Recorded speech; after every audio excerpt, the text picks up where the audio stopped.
right. Welcome in. Welcome back, folks, to a Notre Dame has a huge opportunity in front of them this Saturday to start to change the entire narrative around the team and the program in Freeman's first year. Can the Irish take advantage? That's a long introduction edition of the Always Irish Show. Thank you for being here, folks. Obviously, you know this. You can find the program on YouTube. Do it. Subscribe if you haven't yet. Appreciate it very much. Give the video a thumbs up. Appreciate that as well. Notifications on. That way you'll be alerted every time a new episode drops. You don't want to miss it. Twitter, search bar Always Irish, rat, Always Irish Inc. Emails, alwaysirishnd@gmail.com. Audio only anywhere you want me. You can get me.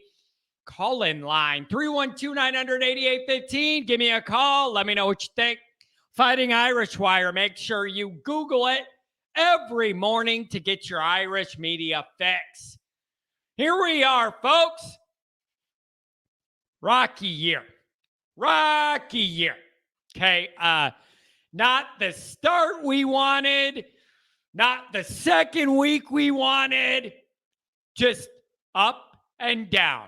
And ebbs and flows. Things that look good, feel good, look decent, then they get bad. We've just been all over the map. All over the map. That being said, 9-3's on the table. I'm not saying it's likely. I'm just saying 9-3 is on the table, folks.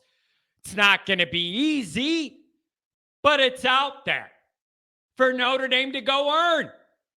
Go earn. Go earn it.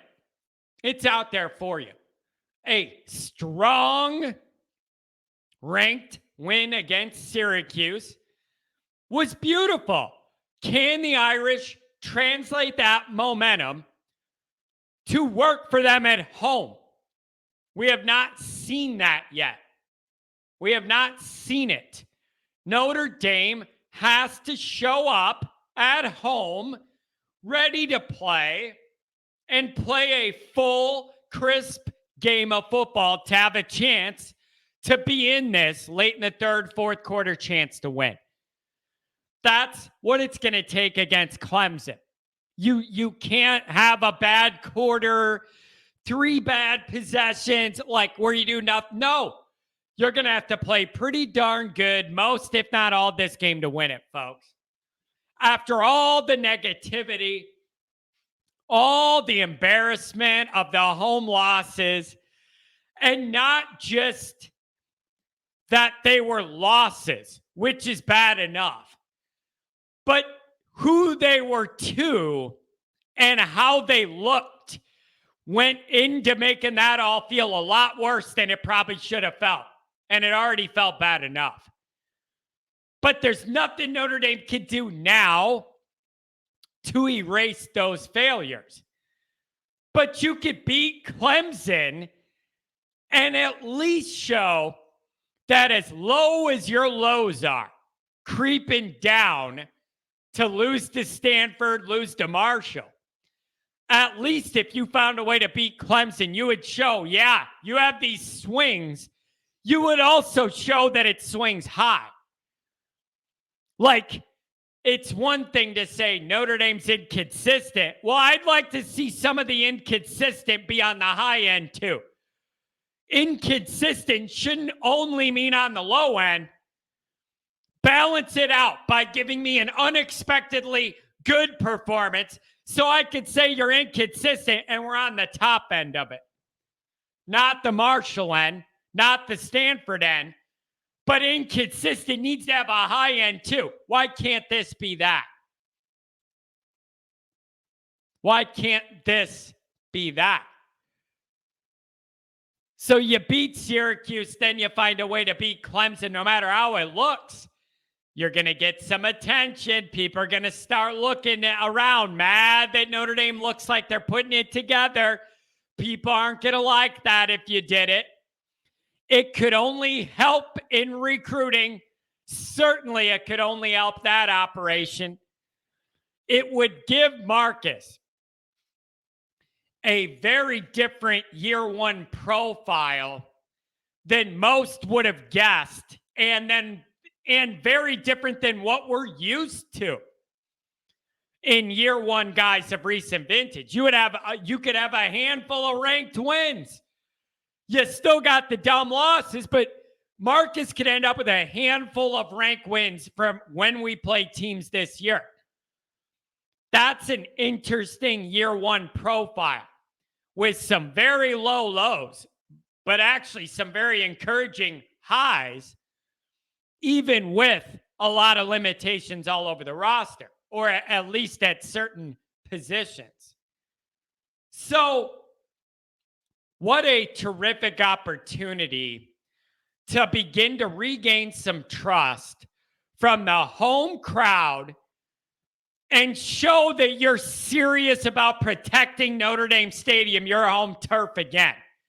What a way to show it, but go out there and make that stand against Clemson in a way you weren't able to against some lower level teams in a similar position. A lot of goodwill can be gained and regained by pulling this off. I hope there's a new mentality this week. Biggest home game of the Freeman era so far. There's no doubt about that. The next biggest one is going to be Ohio State coming to our place next year. Let's see if the natural magnitude of this ball game helps with the focus at home this week. You would think it would if you can't get up for an undefeated, highly ranked Clemson team shooting for the playoff. You shouldn't be playing in Notre Dame at all. If you can't get emotionally jacked for that, you shouldn't be here. So I think it'd be a lot easier to get animated and excited for this ball game than Stanford or Marshall, and I hope so. Notre Dame's going to have to play all 4 quarters this time, folks. All 4. Solid football. Marcus can get a truly elite win year one. Right away, year one. That would be something really positive to hang on that side of the ledger. With all those negatives, be able to hang that tiger skin on the wall year one. That would go a long way to making people feel a lot better about some of the other stuff that's happened. So it isn't going to be easy, but it's out there. Play your best game yet. Play your best game of the year. Play better than you played so far. On all phases. Mason, keep doing your special team magic. Tighten it up on D. Have your best offensive output of the year. Be efficient. Be efficient in what you need to do. So, there's a lot riding on this. And it isn't like, what bowl games Notre Dame going to? Like, are we going to make the playoff? No, it isn't that high of stakes.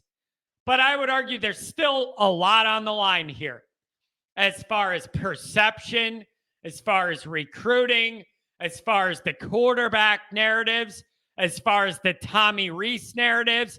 Tommy Rees is going to have to scheme a fantastic game for Notre Dame to win. Can he do it? I don't know. There are a lot of things in play. But I am thankful that in a year where Notre Dame already has a few losses on Halloween, that's not ideal. I am thankful that the final quarter of this schedule still features some marquee games, and there's a lot to be gained on and off the field. Notre Dame has a great opportunity here to start to change the narrative. Find a way to scratch, claw, fight, and get it done. Let's go.